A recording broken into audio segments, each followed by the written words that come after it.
I know a lot of you watching have flown so many times, you could probably recite the safety demo by heart. But let me ask you this. How much do you really know about what's happening around you up there? That tray table you're eating on, that cozy blanket, the oxygen mask, even the so-called black box, everyone talks about them. But what if I told you half of what we assume about those things isn't exactly true? During one long layover, I fell down a rabbit hole of flight crew forums and insider chats. Real stories from the people who see what passengers never do. And trust me, some of it is going to make you stare at your next in-flight coffee a little differently. None of this is a rumor. It's straight from airline workers who've spent years behind that curtain, watching what really happens once the cabin door seals. So before you sit back and relax, I've got a little challenge for you. How many of these secrets do you actually know, and how many will make you rethink everything you thought you knew about flying? Here we go. Secret number 1. Quick question before we even push back. If I asked you to point to your life vest right now, could you do it without looking at the safety card? Here's why that matters. Every year, a few creative decorators decide a bright yellow vest would look fantastic on a dorm wall or at a beach party. It's not common, but it happens enough that crews roll their eyes when they find an empty compartment under 22A. Vests are counted, yes. Early morning departures tend to get the most thorough sweeps, but as the day stacks up with tight turnarounds, a missing vest can slip through until someone takes off their headphones and bothers to check. If you've never reached under your seat, the first time feels awkward, like you're proposing to the floor. Do it anyway. Most economy seats keep the vest right under the cushion or beneath the seat ahead. On some aircraft, it's in a small pouch at calf level. If your hand comes up empty or the pouch looks torn, quietly flag a flight attendant. No need for theatrics. They'll sort it out long before the safety briefing ends, and you've just saved everyone a delay and then a pile of paperwork. Bonus while you're down there. Confirm the space in front of your feet is clear. Loose cables and snack shrapnel become trip hazards in an evacuation. And about souvenirs. Leave the vest. If you need a keepsake, take the napkin or the receipt for the coffee you wisely skipped. I saw this post asking flight attendants what are the dirty little secrets of the industry, and as a flight attendant, I am crying at some of these. So unless the airline that you're flying has an espresso maker on the plane, I would not get coffee, regular drip coffee on the plane. The thing about the coffee and the tea is that the pipes are rarely cleaned. Be honest. How many of us accept coffee out of sheer habit? The cart rolls by, we nod, and 5 minutes later, we're sipping something that tastes faintly like a wet paper towel. There's a reason. Most cabins don't brew with bottled water. They draw from onboard tanks and lines that live a hard life. Warm, damp, and cleaned on a schedule that would not impress your grandmother. Flight attendants swap the same warning in crew rooms. If you're picky about water quality, skip anything made with the tap. Some even never drink it themselves. The I'll pass look is a tell. If you're on a premium carrier or up front on a long haul, odds improve because bottled water shows up more often. Short hops and budget routes? Different story. That "why does this taste like garden hose" note usually isn't your imagination. Easy fix. Carry a sealed bottle or bring an empty and fill it at a filtered station near your gate. If you crave something hot, grab it on the ground before boarding, or use instant packets with your own water once you're seated. And if caffeine is non-negotiable, cola from a can beats coffee from a line that's seen one too many summers. Tiny upgrade for tea drinkers. If you do say yes, ask for a fresh bag and water straight from a fresh boil. Not a big pitcher that's been reheated and paraded up and down the aisle like it's on mile 19 of a marathon. Picture this. The seatbelt sign dings. You're half asleep, and suddenly the panels above you pop open like a magic trick you didn't ask for. Yellow cups drop on strings. A few rows scream. Someone yells, "Oh my God," and the aisle erupts in that raw, messy panic you only hear when nobody knows what to do first. Those masks are a bridge, not a full life support system. At cruising altitude, the air is too thin to keep your brain firing. If the cabin loses pressure, your time of useful consciousness can be measured in seconds. That's why pilots immediately start a rapid, controlled descent toward thicker air. The masks feed you oxygen for roughly 12 to 15 minutes, just long enough for the flight deck to get you to a breathable altitude. It's not a glitch, it's the plan. Two things almost no one gets right about how they work. First, there isn't a tank of oxygen waiting above your head. When you pull the mask, you trip a small chemical generator in the panel, a single-use cartridge that releases oxygen via a heat-driven reaction. It can hiss and give off a warm, hot metal smell. That's normal chemistry doing its job, not smoke. Second, that soft reservoir bag on the front isn't a status balloon. It may barely inflate even while oxygen is flowing, so don't use the bag's size as your signal. What actually helps in real life is speed and fit. Move like you've practiced it 1,000 times. Pull the mask to start the flow, place it tight over your nose and mouth, and breathe. Slowly if you can, because fast, shallow gulps don't help. Secure yours first, then help the kid next to you or the seatmate who's frozen. If you're tempted to film, remember this isn't a content opportunity. It's a 30-second window where wearing the mask is the difference between making smart choices and blacking out mid-scroll. Hungry, tired, and about to flip that tray down for a meal? Me too. But do me a favor. Take a guess. How many times grimier is that tray than the lavatory flush button? Pause. Drop a number in the comments, then count to 3. Here's the reveal. A well-cited swab test found airplane tray tables averaging around 2,155 CFU per square inch, while the lav flush button hovered near 265 CFU in squatter. Seatbelt buckles and overhead vents were in that same low hundreds range. In other words, the thing you eat routinely outgerms the thing you're afraid to touch. Why it happens isn't mysterious. Ground time is tight. Crews prioritize safety checks and obvious trash. Trays moonlight as pillows, snack bars, and when turbulence traps a parent, an emergency changing surface. Not scandal, just the clock winning. If the tray feels tacky, take 30 seconds and reclaim the square foot you actually control. One disinfecting wipe turns public counter into my counter. Hit the tray, armrest, buckle, and screen. Not eating or working? Keep it stowed and reduce contact. Flying with kids? A thin placemat or a sheet of parchment from home becomes an instant clean zone for snacks and crayons. No roulette with mystery crumbs. Seat back pocket, PSA. That's where half-eaten bars and used tissues retire. Don't park clean utensils there and bring them back to your mouth later. And the 5-second rule at 35,000 feet? It missed the flight. If food touches the tray or the floor, it's done. Your stomach will thank you somewhere over the Midwest. Right now, if one surface can surprise you this much, wait until we talk about that fresh blanket everyone trusts a little too easily.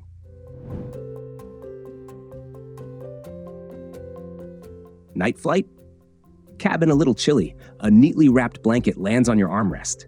It looks new. It might only look new. Crew shorthand goes like this.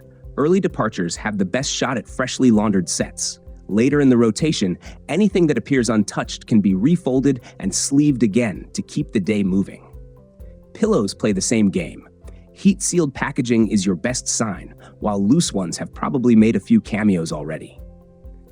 I learned it the aromatic way on a midnight LAX JFK. The blanket looked museum grade. The scent said supply closet. 10 minutes later, I was cocooning with my scarf and negotiating peace with the armrest. Bring one layer you control and let the freebie audition, not headline. A big scarf works as a blanket and pillow cover without hogging space. A thin merino or packable puffer weighs less than your water bottle and beats mystery fleece. A neck pillow that already fits you well. It keeps your head upright so you're not bumping into the window or your seatmate. If you accept what's offered, keep fabric on your lap and shoulders instead of against your mouth. An unwrapped pillow is fine for lumbar support if you add your hoodie as a barrier. Think of it as comfort with boundaries. Spot check before you snuggle. Heat seal that tears with a crisp crinkle. A light detergent note over cardboard closet. And fabric with a bit of spring instead of the flattened look of a veteran red-eye blanket. None of these are foolproof, but together they beat guessing.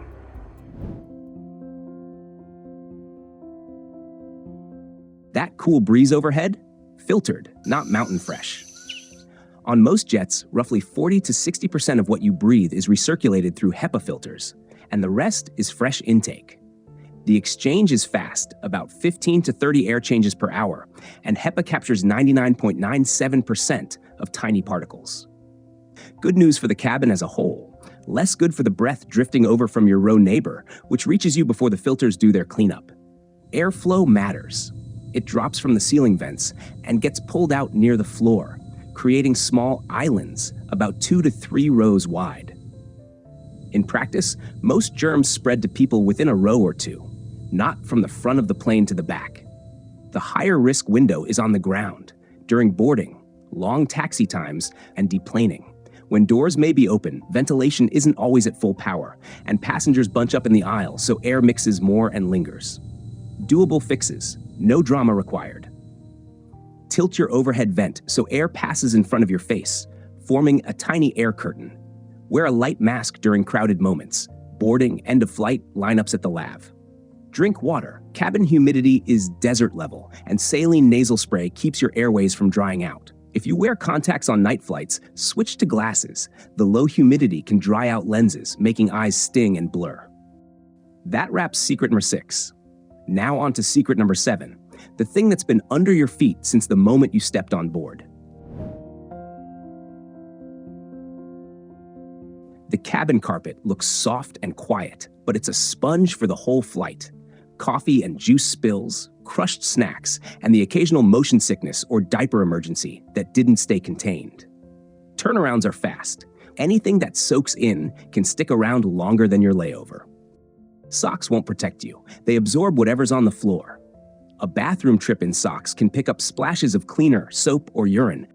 Lav sinks are tiny, turbulence shakes hands with gravity, and not everyone has perfect aim. Comfort has a cleaner route. Keep thin fold-flat slippers or light slides in your personal item. They weigh less than a charger and make your seat feel like home. For the lavatory, shoes back on, no exceptions. In your row, keep feet on your own space. No one paid for surprise toe contact. Stash a spare dry socks in a zip pocket so you can recover fast from spills. If you're scanning the aisle, darker, matted patches, especially near galleys and lavs, aren't a design choice. They're high-traffic zones where liquids and grime collect. Step there with something on your feet. And speaking of the lav, up next, the door. It says locked, but there's a hidden latch outside that the crew can flip in seconds. Let me show you how private it really is.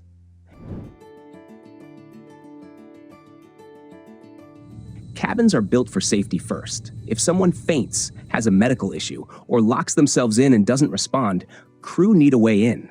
That's why most lavatory doors have a discreet crew override on the outside. No key needed. With a single flip, they can open it in seconds. It isn't there to spy on you. It's there so a real problem doesn't turn into an emergency. What that means for you, treat lav time like a pit stop, not a studio apartment lease. If you're freshening up or changing a shirt, be efficient and keep the lock engaged the whole time. If a knock happens, the answer. Silence is what triggers a welfare check.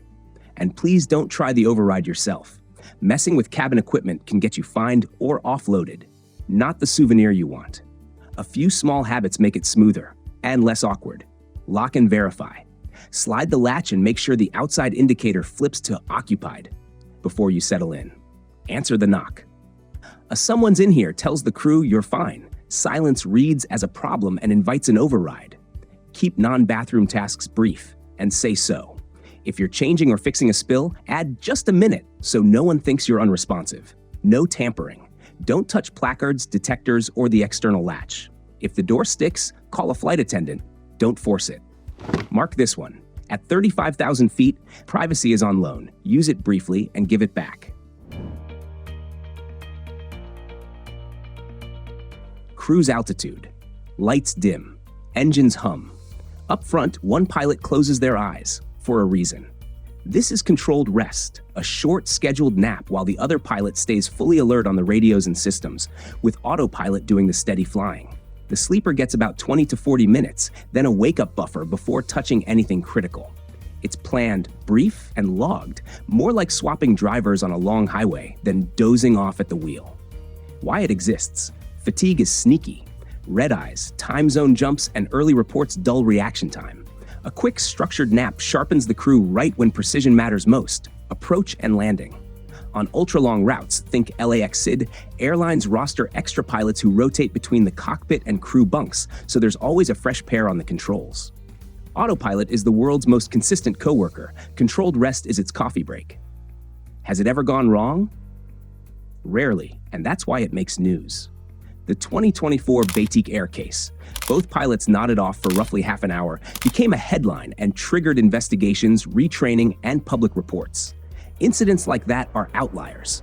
The whole point of controlled rest policies is to prevent exactly those scenarios with rules, timers, and cross-checks. From your seat, what does it look like? Basically normal flying.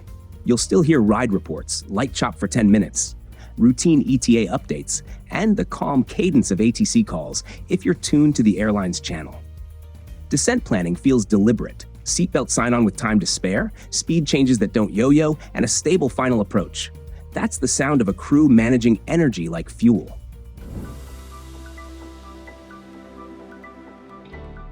Flash outside your window, a sharp pop, maybe a brief flicker in the cabin, and your stomach does a small Olympic dive. Feels dramatic from seat 21A, but for the airplane, it's Tuesday. Modern jets are built to shrug this off.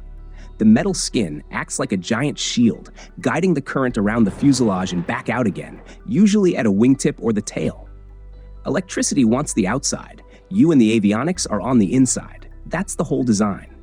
Pilots are trained for it, and the systems are grounded, literally and figuratively, so a strike doesn't take the airplane offline.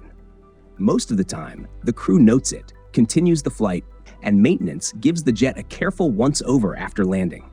If the strike was spicy or the crew saw something unusual, they'll ask for a brief inspection on arrival and, if needed, swap aircraft. Your ride remains a ride, not an incident. What you might notice is mostly visual theater. A bright streak, maybe a tiny scorch mark you'll never see, sometimes a sound like a knuckle tap on the hull. What you won't feel is the plane dropping out of the sky. That's a movie plot, not aerodynamics.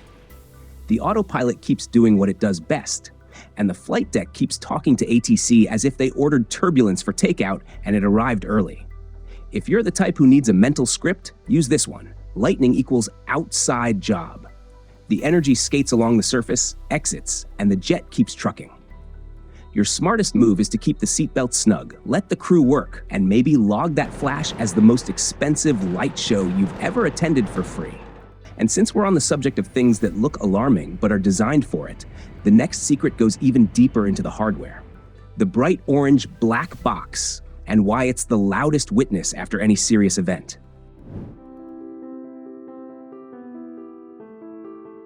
You've seen it in headlines after every major incident.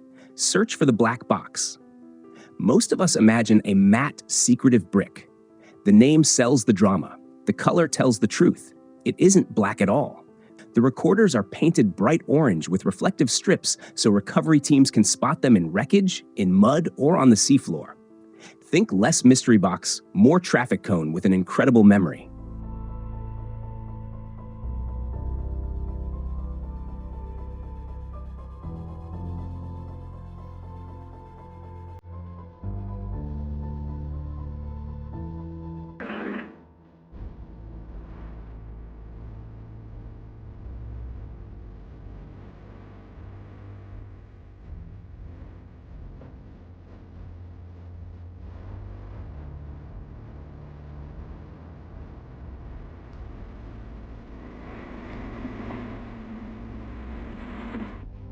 There are actually two storytellers on board. One logs the airplane's behavior. The flight data recorder tracks thousands of parameters: speed, altitude, control positions, engine performance, even the angle of the sun on a pilot's ego. Kidding, but the list is very long. The other captures sound. The cockpit voice recorder stores radio calls, alarms, and the crew's voices. Modern units don't stop at 2 hours anymore. New standards stretch voice retention to about 25 hours, which means investigators can trace the entire flight day, not just the final chapter. They're built like little immortals. The core sits inside a crash-survivable shell designed to take brutal punishment. crushing forces far beyond anything your suitcase could dream of. Heat that would turn cabin coffee into vapor, and deep water pressure that would make a submarine wince. If a recorder ends up underwater, a small beacon starts pinging for weeks, so search teams can home in on the signal. On some long-range jets, the newest recorders can even deploy automatically, separating from the airframe so they float and broadcast, like a flare that happens to carry the entire story. Why do they matter to you? Because aviation doesn't do guesswork.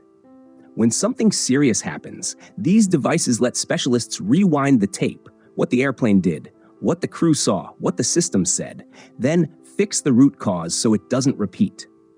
That's how we got safer software after the 737 MAX tragedies, how Air France 447's profile was reconstructed from the South Atlantic, and why every odd quirk that makes the news ends up feeding better training or design.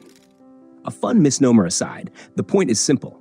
The black box exists to explain, turning confusion into a clear timeline. It gives families answers, gives regulators evidence, and gives engineers the blueprint to shore up the next weak link. If you need one line to keep, orange box, hard truth, safer flights.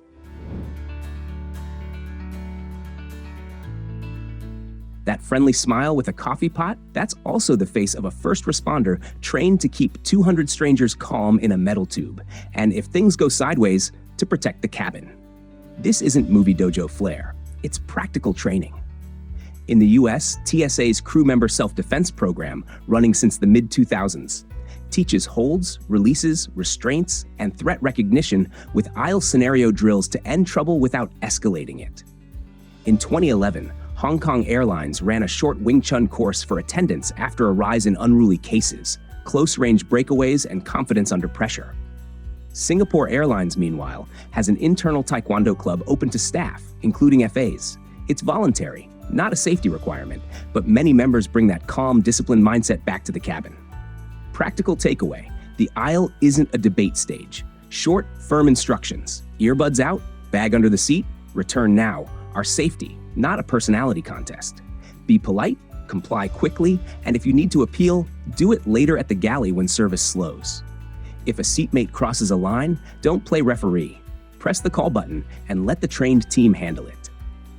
Alcohol at altitude turns tiny irritations into big problems. Water keeps you out of trouble. No one wins a headlock over a recline angle. And if you think crew can't upset a customer, that's a myth. They're trained to deliver great service, not to absorb abuse or allow behavior that threatens the flight. In a genuine threat, assault, tampering, refusal to follow safety instructions, physical restraint is on the table. The captain can divert, and law enforcement will be waiting at the gate. If this shifts how you look at the small stuff, a fresh blanket that might not be, a tray that deserves a wipe, an oxygen mask that buys you minutes, consider this your new pre-flight common sense. Your turn. What habit are you ditching on the next flight? Or the wildest thing you've seen on board?